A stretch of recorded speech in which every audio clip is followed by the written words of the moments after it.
പ്രാർത്ഥന ഉണ്ടോ എന്ന് ചോദിക്കുമ്പോൾ പലരുടെയും മറുപടി എന്താ? ഈ തിരക്കിനിടയ്ക്ക് എവിടെ അച്ഛൻ നേരം? ആഗ്രഹമൊക്കെ ഉണ്ട്. കുടുംബ പ്രാർത്ഥന മുടക്കാൻ നമ്മൾ പറയുന്ന പ്രധാനപ്പെട്ട കാരണം എന്താ? നേരം കിട്ടുന്നില്ലെന്ന്. ആഗ്രഹമൊക്കെ ഉണ്ടെന്ന്, തിരക്കാണ്.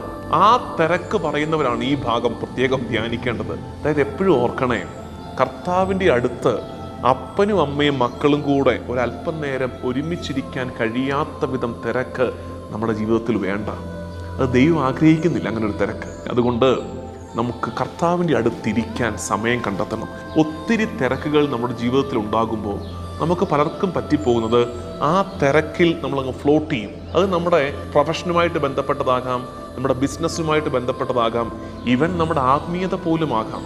കർത്താവിൻ്റെ അടുത്ത് എന്നിട്ട് പറയണം, കർത്താവേ, നിന്റെ മനസ്സിലുള്ളത് എനിക്ക് തായോ.